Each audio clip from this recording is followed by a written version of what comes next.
الرحمن الرحیم ناظرین، میں ہوں وحید جاوید، آپ دیکھ رہے ہیں میرا یوٹیوب چینل۔ ناظرین، آج ایک اور قریبی ساتھی نے عمران خان صاحب کو چھوڑ دیا۔ یہ وہ ساتھی تھا جو کہ بہت ہی قریبی سمجھا جاتا تھا۔ میں ابرار الحق کی بات کر رہا ہوں۔ ابرار الحق صاحب نے آج پاکستان تحریک انصاف کو خیر آباد کہہ دیا۔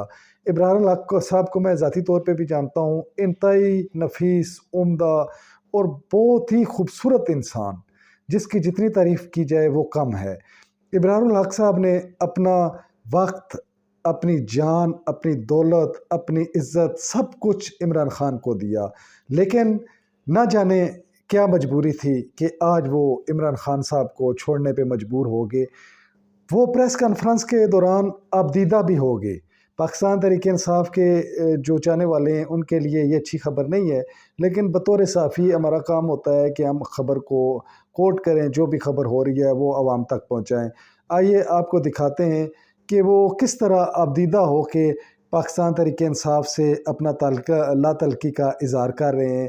وہ ان کے اس ٹائم جذبات کیا ہیں، آئیے آپ کو ان کی پریس کانفرنس سناتے ہیں۔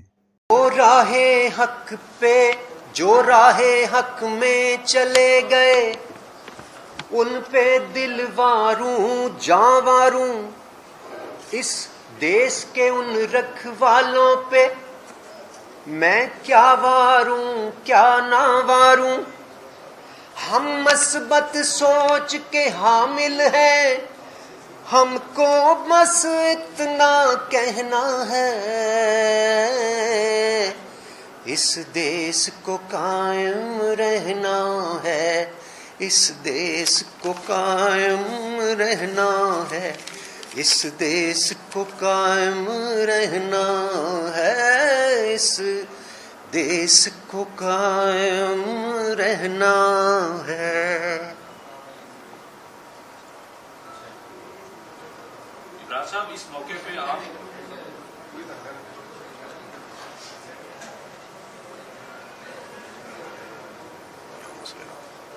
ایک سیاسی گھرانہ بھی تھا، فوجی گھرانہ بھی تھا۔ میں نے دونوں طرح کے رویوں کو بڑے قریب سے دیکھا۔ بچپن ان اللہ مع الصابرین، ہمیں ہمارا دین بہت کچھ سکھاتا ہے۔ میں یہ بھی ڈسکس کرتا رہا اپنے لیڈرز کے ساتھ کہ نبی کریم صلی اللہ علیہ وسلم صلح حدیبیہ بھی کرتے ہوئے ہمیں نظر آتے ہیں۔ وہ پیغام ہم سب کے لیے ہے کہ کبھی کبھار ہمیں ایسے ایکٹ کرنا چاہیے، معاملہ فہمی کے ساتھ، بصیرت کے ساتھ۔ سو میں ان شارٹ آگے بڑھتے ہوئے صرف اتنا کہوں گا کہ 9 مئی کے بدقسمت دن کے حوالے سے جو واقعات رونما ہوتے ہیں، اس کے نتیجے میں جو خدشات اور آگے مسائل پیدا ہوتے ہوئے اور جو ایک فیلنگز ہرٹ ہیں، ان کو دیکھتے ہوئے اور اپنا جو بھی سوشل ورک میں کر رہا ہوں اس میں پراپر پرفارم نہ کر سکنے، کیونکہ میں تو پوری دنیا میں جاتا ہوں، فنڈ ریزنگ سہارا میرے پہ ڈیپینڈ کرتا ہے، مجھے اس میں فنڈز درکار ہیں، وہ انڈیپینڈنٹ نہیں ہوا ایسا، تو اس لیے ظاہر ہے کہ مجھے اس کے لیے پاکستان کے اندر بھی باہر بھی، میرا ابھی پرسوں بھی لنڈن میں فنڈ ریزنگ ایونٹ ہے جس میں ہم پیسے لائیں گے تو لوگوں کو ظاہر ہے تنخواہیں بھی ملتی ہیں، اور ابھی تک ہر مہینے 82,000 لوگوں کا مفت علاج ہوتا ہے۔ تو وہ میری بہت بڑی ترجیح ہے۔ اور آپ لوگوں میں سے جو لوگ میرے گھر تشریف لائے ہوں گے جب میں نے سیاست جوائن کی تھی، تو اس دن میں نے ایک جملہ کہا تھا، ان لوگوں کو یقیناً یاد ہوگا، آن ریکارڈ بھی ہے، کہ سوشل ورک میرے دل میں اتنا قریب ہے کہ اس کے لیے سیاست بھی چھوڑی جا سکتی ہے۔ آپ میں سے کئی لوگوں نے یہ کہا تھا کہ آپ نے ایک بڑی ویک پولیٹیکل سٹیٹمنٹ دی ہے، میں نے اس کے جواب میں یہ کہا تھا کہ ہو سکتا ہے ایک ویک پولیٹیکل سٹیٹمنٹ ہو، لیکن جو میرے دل میں تھا میں نے اس کا اظہار کیا۔ ہمیں پاکستان کے لیے بڑا کچھ کرنا ہے، ہم کر سکتے ہیں۔ میں سمجھتا ہوں یہ ملک وسائل سے مالا مال ہے۔ جو فوج اور حکومت یا کہہ لیں کہ سول اور ملٹری ریلیشنز ہیں وہ ماں باپ کی طرح سے ہوتا ہے. عوام اولاد ہوتی، ان کے اچھے تعلقات عوام پہ خوشگوار اثرات مرتب کرتے ہیں. پاکستان رہنے کے لیے بنا ہے اور ہم میں سے ہر بندے کی ترجیح پاکستان ہونا چاہیے. سو ان کلمات کے ساتھ میں آخر میں یہ اعلان کرنا چاہتا ہوں کہ I am parting ways with politics for now, اور پھر اللہ کو جو منظور ہوا کل کسی نے نہیں دیکھا. ساتھ ہی ساتھ میں ابھی 15 منٹ پہلے میں نے کچھ لکھا ہے اور وہ میں آپ لوگوں کے ساتھ ترنم میں اگر شیئر کروں تو میرے جذبات کی شاید کسی حد تک عکاسی ممکن ہو.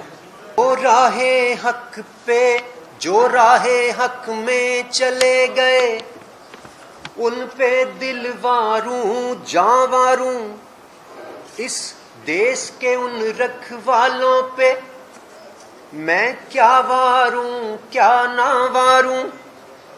ہم مثبت سوچ کے حامل ہیں، ہم کو بس اتنا کہنا ہے، اس دیس کو قائم رہنا ہے، اس دیس کو قائم رہنا ہے، اس دیس کو قائم رہنا ہے، اس دیس کو قائم رہنا ہے. عمران صاحب اس موقع پہ آپ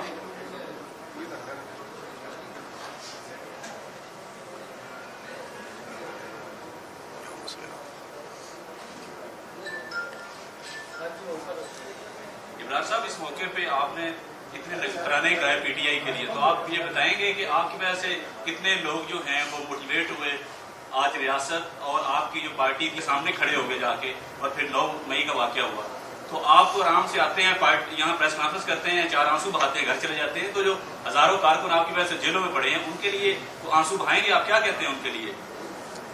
جو کارکنان ہمارے بے قصور ہیں ان کو ضرور فوراً چھوڑنا چاہیے، لیکن ساتھ ہی ساتھ جو اس میں ملوث ہیں ان کو بالکل سزا ملنی چاہیے اور قانون کے مطابق سزا ملنی چاہیے.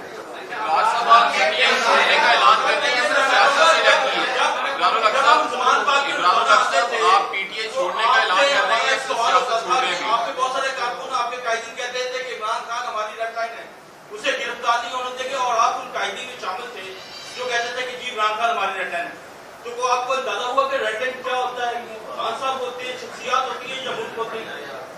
پی ٹی آئی چھوڑ رہے ہیں، سیاست چھوڑ رہے ہیں، یہ بھی بتا دیجیے. جیسے میں نے کہا parting ways with politics for now, اور آگے دیکھیں گے بعد میں کیا ہوتا ہے. ظاہر ہے جب پالیٹکس ہی چھوڑ دی تو پھر پی ٹی آئی اور نو پی ٹی آئی کا تو کوشچن ہی نہیں رہا.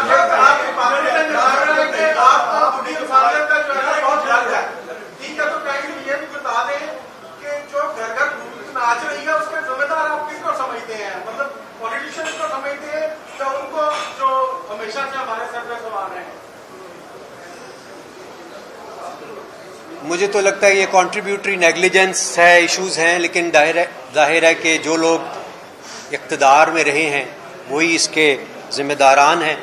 میں اب چونکہ پالیٹکس ہی جب چھوڑ رہا ہوں تو پولیٹیکل سٹیٹمنٹ کیا دینا اور کیا نہ دینا آپ لوگوں کے ساتھ